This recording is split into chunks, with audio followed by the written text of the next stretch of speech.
Hey guys, this is Danny Boy. So in this video, I'm going to quickly showcase, or attempt, nothing I do is quick, it would seem, but I'm going to try to quickly showcase my Sapper build, my Flustercluck build. I think that's a more appropriate name. Sapper or Flustercluck. Up to you guys, but whatever. So I'm going to showcase a build I came up with specifically to counteract the fact that Inferno is a brick wall that you slam your face into over and over again. Basically, you're going to die a lot, so why not take advantage of it? Why not laugh at death and take them out with you? I noticed that Grenadier gives you a bomb that you toss when you die, and it does 663% weapon damage. That got me thinking, perhaps I can create a sort of build where I essentially just plug through regular minions, and when I do come up against a champion or a unique pack, I just do as much damage as I can, die, rinse, repeat, and just brute force grind them down. And that is basically the goal of this build, to kick the crap out of enemies and die in glorious fire. Well, before I talk about anything, let me just tell you that Grenadier, I don't know if this is a bug or what, but it actually does different damage depending on the weapon you're using. It doesn't seem to scale with dexterity, it doesn't seem to scale directly with the DPS of a weapon, with its maximum or minimum damage.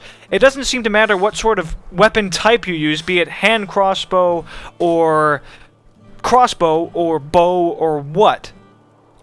The only thing I can actually figure is that it does variable damage depending on the weapon speed of the weapon, which is really odd. Just to show you, okay, it's 663% weapon damage as fire right now.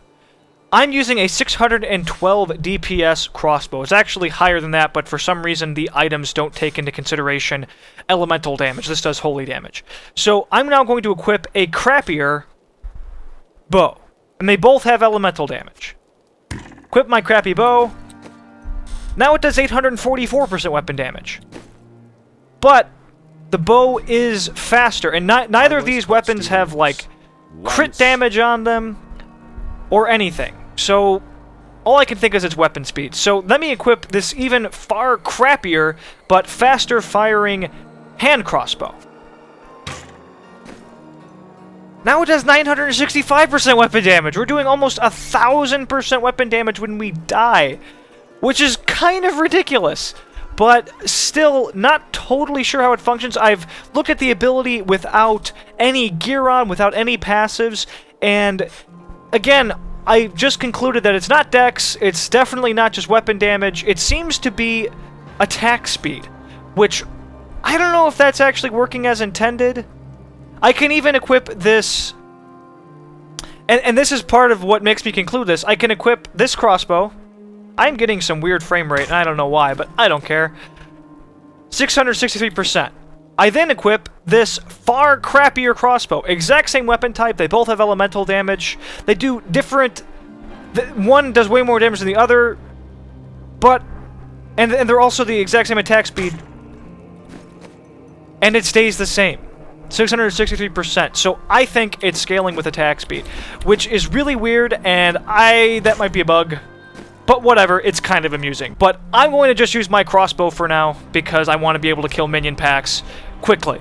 But basically, this build is about burst. I'm going to use cluster grenades, because they're one of the best hatred builders you can use in terms of damage and DPS. The only thing that comes close against single targets is Devouring Arrow, or maybe Shatter Shot. But in terms of groups, nothing really beats cluster arrows. Or rather, cluster grenades. So, in addition to that, I'm going to use Cluster Arrow. I'm going to use Cluster Arrow with Shooting Stars, and also keep in mind that Grenadier is increasing my hatred regeneration on grenades, so I'm getting hatred faster, quite a bit faster, and nearly doubling it, actually, and I'm reducing the hatred cost of Cluster Arrow down to 40 hatred. Very important, because now I can cast it 3 times. I have 125 hatred. I can now cast it 3 times before running out of hatred, rather than twice, dramatically increasing its overall damage. So I'm going to use Cluster Arrow with Shooting Stars. Even without ballistics, Shooting Stars is your best bet in terms of raw damage for all of the runes for Cluster Arrow. Dazzling Arrow's utility. Maelstrom actually lowers your overall damage. You're reducing it down to 145%. Cluster Bombs just totally changes the ability, and it's not what I want. Oops. I don't want it to shoot a rocket and then drop grenades. Don't want any of that. I want it to be just an area of effect. Loaded for Bear makes the initial explosion 290%. So you could add 290% plus 400%. It shoots out 4 grenades. It's another 400%, and you're looking at a grand total of 690%. Whereas Shooting Stars shoots out 3 rockets for 175. Times 3 is 525% plus 200% at the initial impact, and you have 725%. So even without ballistics, Shooting Stars is your best bet in terms of damage. So when I'm choosing Cluster Arrows because it does good damage, it's an area of effect, and I can just unload my Hatred Bar really, really quickly and do a bunch of damage really quickly. I don't have to just slowly drain my Hatred Bar and do damage.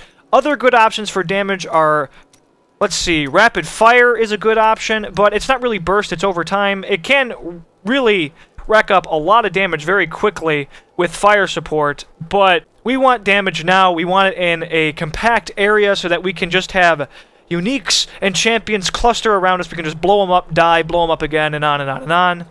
Elemental Arrow is also an excellent choice. Nether Tentacles is 155%.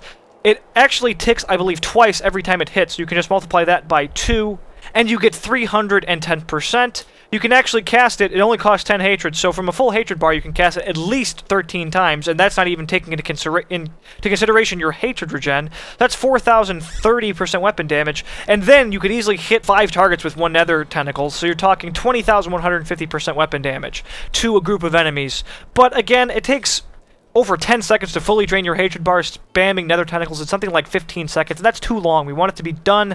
We want it, again, in a compact area, just around us, rather than sending it out as a projectile. So it doesn't really quite work for our purposes, even though Elemental Arrow, either Nether Tentacles or Ball Lightning, is an excellent, excellent AoE. Spike Trap's another good choice. Positive changes in your life? You could use, say, Long Fuse to maximize your damage. 371% times 3 is 1,113. Say you hit 5 targets, you're looking at 5,565% weapon damage. You can actually get 4 traps out before you're out of hatred, but whatever. Lightning Rod is... Oh, and by the way, Long Fuse is great to use for this build against uniques and champions, because basically what we're going to be doing is using Smoke Bomb and having enemies just, or rather smoke screen, whatever, have them all gather around us in a tight group and then blow them up. We can just take Spike Trap with Long Fuse, place 3 traps at our feet, wait for enemies to gather around us, go invincible, and blow them all up, essentially. So it does work well, but it's not the optimized choice.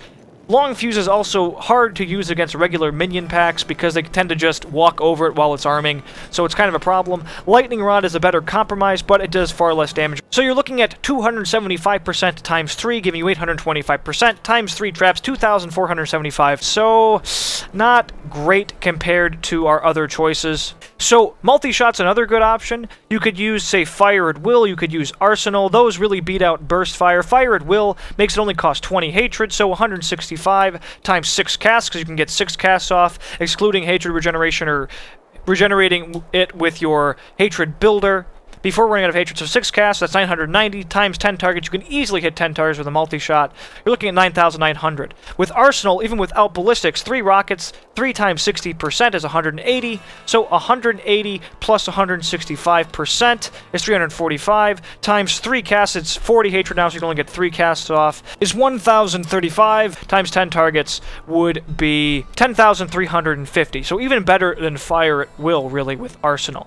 Another option, but it's a cone. We want a ground-targeted effect. We want them to be clumped up and just blow them up. This is too wide. It simply will not do. So I think I have to... Oh, there's also Impale. Impale does great burst damage, but its AoEs are not what we want, and it's single target, so won't really work for our purposes. Chakram just doesn't... It's just not good. It's not good for what we want. Its weapon modifiers are way too low. What else do we have? Talk about Fan of Knives later. Strafe is, generally speaking, worse than Rapid Fire in terms of raw damage. You can just move while you're using it, so you're safer. Yeah, I think that is it. So we are going to use Cluster Arrow as our big burst damage ability. We're going to use Smokescreen, of course, to keep ourselves alive. Lingering Fog is definitely your better option over Special Recipe. There are breakpoints, but all you need to know is that it's better. It's basically always going to be better unless you're at 36 discipline, in which case they'll actually give you the exact same amount of uptime. It's just Special Recipe will be usable more often. So say you have 11 discipline, you're about to die, you won't be able to use a Lingering Fog Smokescreen because it costs 14, whereas you're only going to be 1 discipline away from being able to use a Special Recipe. You regenerate that in the second or whatever before you die, and you use it and you survive. And then you die 2 seconds later. Wouldn't be able to do so with Lingering Fog, but generally it's going to give you more. So we're going to use Lingering Fog, and it's better than our other choices. Choking Gas gives us a little bit more damage, but we want as much uptime on Smokescreen as possible. So for our Discipline abilities, we're not going to use Sentry for this build. Also, in case you were excited, Chain of Torment is terrible, no longer shoots arrows, and the Chain untethers. You can't go a ways, but good luck making that into a build. Its damage is really not good enough.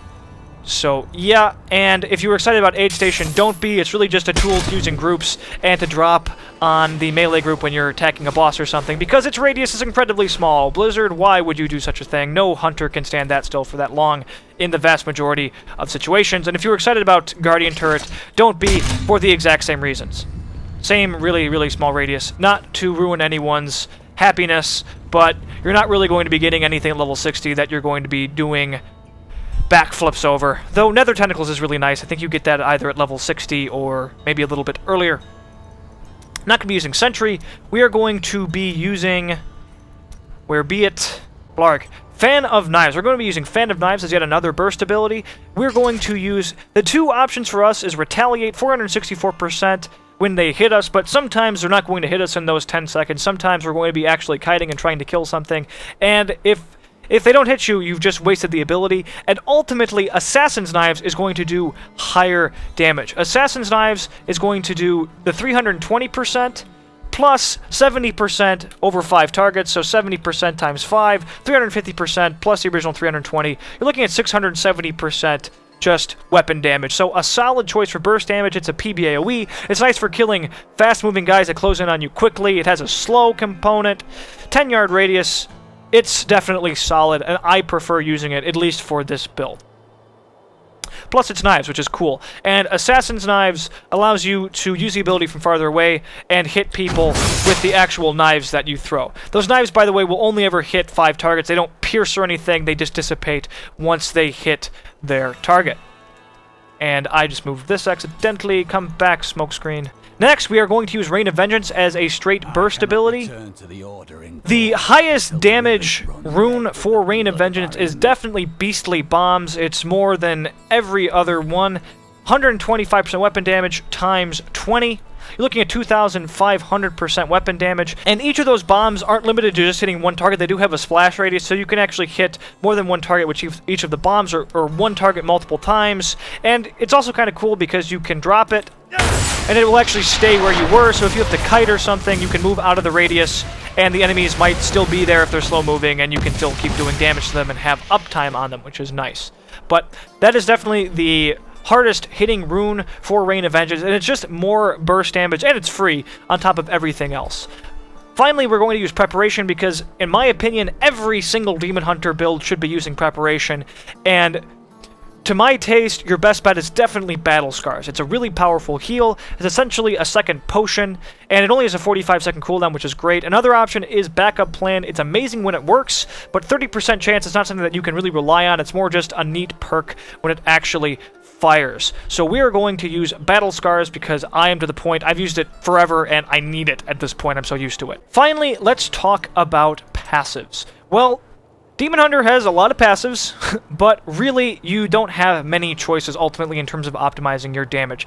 Tactical Advantage is fantastic. I love using with Vault. I'm very sad that I don't have Vault in this build, but Smokescreen and Vault basically accomplish the same thing at this point, and I need all of my discipline for Smokescreen. That's what we're going to be using all of our discipline on, and it's just better. It makes you invulnerable. It breaks you out of roots, stuns, and snares, and whatever.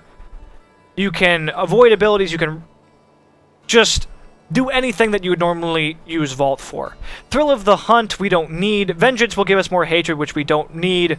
The Bonus from health globes is nice, but we can't afford it. Steady aim, they're going to be so close to you all the time that who cares. Call of the week, we do have a slow, but it's 2 seconds, and that's pointless. Night Stalker, we can't fit in, and we really don't actually need Night Stalker anyway. It's just a chance to get discipline back on crits, and not really necessary. We'll have enough discipline without it. Brooding is an out-of-combat heal, basically. I mean, if you have slows or you're good at kiting, you can use it in combat, of course, but we can't fit it. Hot Pursuit is only when you're at full hatred, and we'll never be at full hatred, basically, except we're out of combat, which would be a perk, but we can't afford it.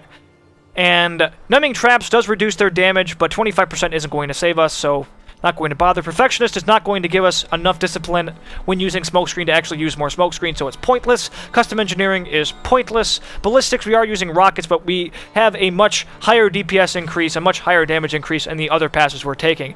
Gotta take Archery. I recommend taking Archery in every single build. It's amazing whether you use bows, crossbows, or hand crossbows. Hand crossbows less so if you have a ton of crit chance already, but 15% increased damage is awesome. 50% critical hit damage is awesome for a crit build. We're going to use Sharpshooter. I also recommend you use Sharpshooter in basically every build until you have so much crit that it's no longer a significant DPS increase. But man, that means you have a lot of crit on your gear, and you're probably sacrificing other stats to have all that crit. Huge DPS increase, far more so than Ballistics, even with a rocket ability. And then finally, Grenadier, because it's the keystone to the build, and it lets us blow up on people. Okay, well that is the build. Let me actually get it back in order. Though I should mention, because we're going to be dying so much, you're going to want, at least when you're facing a unique pack, to be at full repair, if at all possible. If you're at so low durability that after one death your gear is going to break, then you probably should definitely repair. If you have the little icon that says you need to repair, go repair before getting into a combat, because you don't want to have your gear break right as you're about to kill a unique pack and have to start all over, because as soon as you go to town on Inferno, they fully heal. So something to keep in mind. Also, the very first thing we do is find a checkpoint. I know that this bridge, once we get outside of Tristram, is a checkpoint. We want a checkpoint. We want to lure our unique packs to the checkpoints. That's what I'm going to do. And the reason for that is because if they're too far away, if you spend a lot of time running to them, they're going to heal up. And if you're far enough away, if you're out of combat for more than 10 seconds, they will fully heal on Inferno. A bit mad. So we basically don't want to have any distance running to them. We want to just immediately, once we respawn, have them on top of us so that we can start commencing the killing once again. So here we go. I have found a unique pack. Of course, it is Waller, and of course I am lagging horrifically at the moment, but that's okay. Also, I think I forgot to actually I did spec out my smokescreen for lingering shenanigans. Alright, well, let me remedy this. So I'm now going to lure the fatties to my checkpoint, preferably without dying. I have already died once, which has started up my death revive cooldown timer thing. So basically what I'm going to do is, as soon as I have had them reach the checkpoint, still waiting. Get away from me, fast-moving creatures. I'm going to just die. I'm going to wait for it to reset, because you want to have as much time as possible to kill them. You want to ensure that you have at least 4 deaths or so, because once you get over 4 deaths or so, it takes more than 10 seconds to revive, and then they will fully heal. So you're basically limited. If you can't kill anything in 4 deaths, you won't be able to use the strategy, essentially, because you... Here, I'm going to smoke bomb and just wait for my timer to reset. Not enough discipline. So, through the magic of editing, I am now over here, and I have waited out my res timer. Go! Go! Go! So I now need to lure my friends back to the checkpoint because they are in town. So here they are. Fortunately, I am walled. Still waiting. Okay, well, whatever. Come here, you. Stand inside my fire. So as you can see, just burst, burst, burst, he's down to half health already. I didn't even frickin' remember to use my hatred ability because I am dumb. That's okay, but he's down to half health. That means we will easily be able to kill these guys before my timer is up. I suddenly have a knockback ability, apparently. I don't remember what that was. No! That was fast. So I have 2 more deaths. My hatred is too low. Come here. Very near death. No, you are going to die. Still waiting. And then I'm going to die from your explosion. But I have killed one of them. One of them is officially dead. So that means, since I've killed one of them, I can kill all of them. But I do know that I'm not going to be able to kill that last guy before my timer runs out, so I'm going to just kill these snakes. Grab all these health globes for no reason, and I'm now going to go to town and repair, and wait out my death timer yet again. You will be spending time waiting out your death timer unless you can kill them more expeditiously than I have been. Okay, so yet again, it should be reset, as should be their health, so I'm going to lure them backwards. What is sending these guys flying all over the place? I'm so confused by that. I've never noticed that before since the hotfix. I don't know if it's the dudes in town. Not enough hatred. I don't know. So I'm going to blow my cooldowns. They keep frickin' doing backflips. Okay, so by the time I die, I will definitely have done half this guy's health.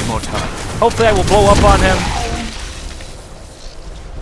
And I did. I knocked him back. When you blow up on them, it does knock them all the way across the world. So I'm going to start working on him yet again. And he will die easily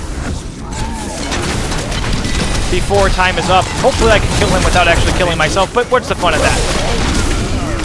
We want to kill ourselves, and I will definitely easily be able to kill this guy as well before my timer is up. So I'm going to immediately blow Rain of Vengeance. Still waiting. Smoke Bomb. Make sure I have max discipline. Smoke Bomb again. Try to move before he blows up on me. And there we go. That's it. I killed a unique pack with the build. That's basically what you do. You just lure them to a checkpoint and try not to die in the process. Make sure you have as much time on your res counter and blow them up. Also make sure that you're at full repair so you don't have to go to town and repair. But that's basically it. But I also wanted to show you guys just how this build operates against regular enemies. Because what's the point of a build that can only function against uniques and champions? I should mention that obviously you're not going to be able to blow up on bosses. You're not going to be able to blow up on act bosses, because when you do, it resets the encounter. So this strategy won't work against actual act bosses. But the base abilities work, you know, fine, I guess. You won't have Sentry, which kind of sucks. And there are certainly better builds, like builds that include Devouring Arrow, but... or Nether Tentacles, or Ball Lightning, or whatever. But I think it works. Kills regular guys really easily. Has a lot of AoE potential. Single target potential. It's fun. It's different. Not the same as every other frickin' Demon Hunter build. But that's basically it. Killed some zombies, blew them up. Spectacular. Alright guys, this was the Sapper or the Flustercluck build. I prefer Flustercluck, or perhaps a variation of that word. But yes, thanks for watching. Please like the video if you enjoyed it. Please sub if you want to see more Diablo 3. Leave comments and feedback, ask questions on the build, or critique it, or whatever. And I will get back to you. And have a good one, guys. Wave.